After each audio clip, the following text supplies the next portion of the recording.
Fala galera, eu sou o Deiko. E eu sou o Matheus. Bem-vindos ao Ideia Física.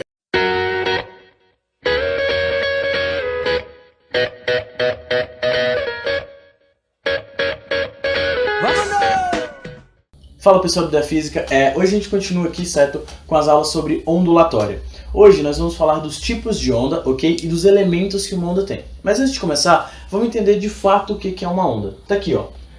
Onda é uma perturbação que se propaga. Como assim uma perturbação? A gente pode usar como exemplo um lago. Pensa num lago bem calmo agora, ok? Se eu jogar uma pedra lá no meio desse lago, ela vai causar uma perturbação, vai modificar as propriedades daquele meio ali na região onde ela se encontra. E o que vai acontecer? Essa perturbação vai gerar pequenas ondulações que vão se espalhar, que vão se propagar, ok? Então perturbação é como se fosse o movimento inicial, aquilo que origina a onda. E a propagação é a própria onda em si, que é aquele espalhamento que a gente tem. Tudo bem? Beleza com isso daí? Então tá aí a definição de onda, ok? Ela pode ser dividida em classificadas em duas categorias quanto à sua natureza, ok?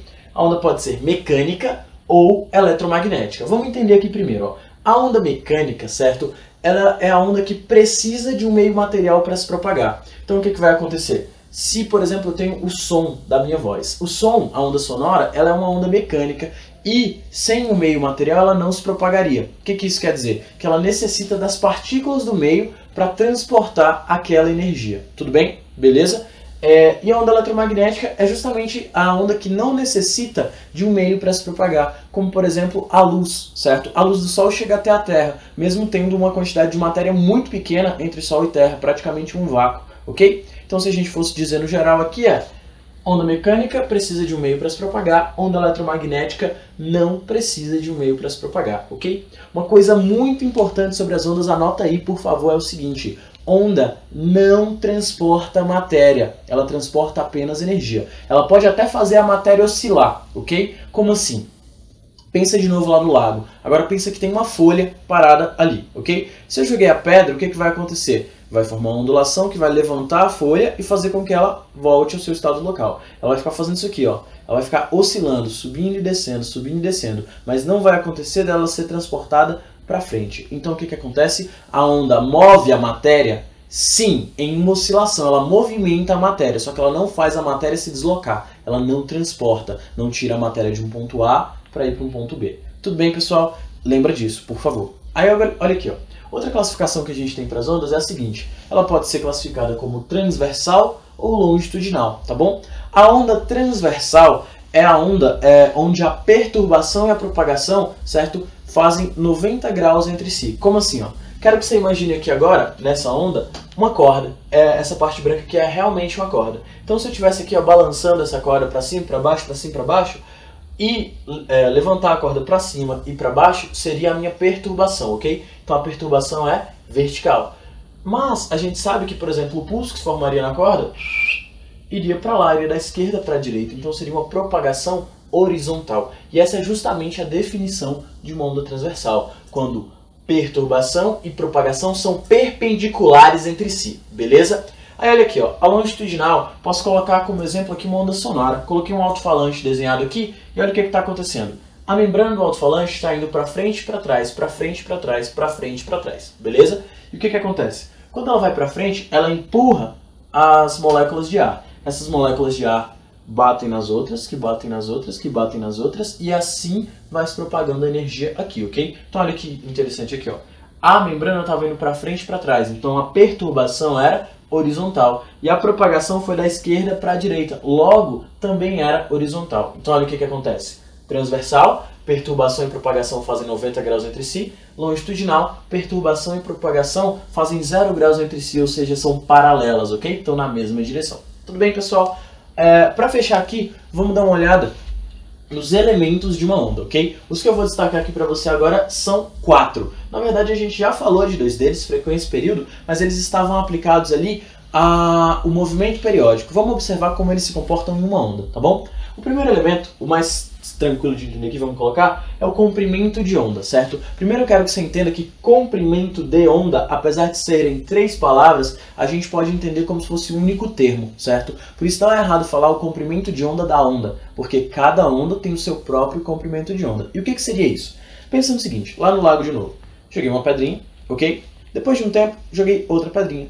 Passou-se o mesmo tempo, joguei outra pedrinha. Você concorda que se eu joguei 3 pedras, formaram 3 ondulações? Beleza? Então o que acontece? O que seria o comprimento de onda? Seria a distância que a primeira ondulação percorreu até que a segunda se iniciasse. Então se a gente olhar para isso aqui, ó, o que acontece? Se eu considerar isso aqui como a primeira ondulação, né, comecei a gerar elas aqui, ó, ela começou a se distanciar primeiro, então ela vai ser a que está mais longe.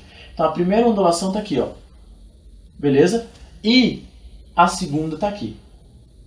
Tudo bem? Então, esse tamanho aqui, ó, a distância entre dois pontos que se repetem, é o nosso comprimento de onda, que é representado por esse símbolozinho grego aqui, o lambda, ok? Então, o que acontece? Comprimento de onda, a gente pode dizer que é a distância percorrida por um pulso até que ele comece a se repetir. Não é só aqui que a gente pode fazer isso, ó. Aqui embaixo eu também posso dizer que é um comprimento de onda, olha aqui que são dois pontos que se repetem, sem problema nenhum. Posso pegar aqui de novo, ó, dessa região aqui e vir até aqui, que seria uma repetição também, sem nenhum problema. Beleza?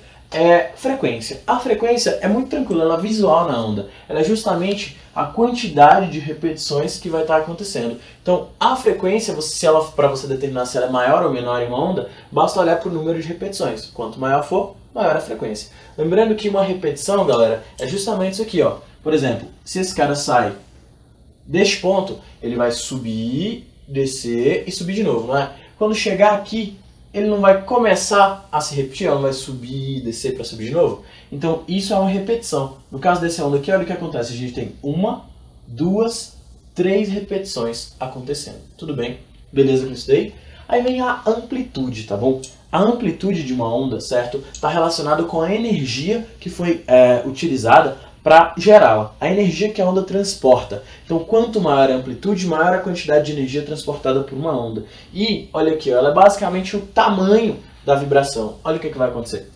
Se eu pegar a amplitude, ela vai ter que ser isso aqui, ó, a distância do ponto mais alto dessa onda até o eixo de equilíbrio. Então, a amplitude está aqui, ó. Ou a distância do ponto mais baixo até o eixo de equilíbrio. Por convenção, nós dizemos que a amplitude aqui na parte de cima é positiva e aqui na parte de baixo é negativa. Tudo bem, beleza? Então, a amplitude é a maior distância de oscilação que aquele ponto pode ter, beleza? Período, ok? O período, gente, é uma definição que a gente fez no movimento periódico, vai ser exatamente a mesma ideia. É o tempo gasto para realizar uma repetição, ou seja, é o tempo gasto para que a onda faça exatamente isso aqui, ó. Beleza? Uma repetição. Tranquilo? Além desses elementos aqui, a gente tem que observar duas coisas, certo? Crista e vale. A crista de uma onda é sempre o ponto mais alto dela. Então, seriam esses pontos que eu estou marcando em rosa aqui agora, ó. Esses 3 pontos são chamados de crista. E esses 3 pontos que eu estou marcando em laranja aqui embaixo são chamados de vale, ok? Então, crista o ponto mais alto de uma onda e vale o ponto mais baixo. Beleza, pessoal? Espero que vocês tenham conseguido entender. Continue assistindo os nossos vídeos e até a próxima. Valeu!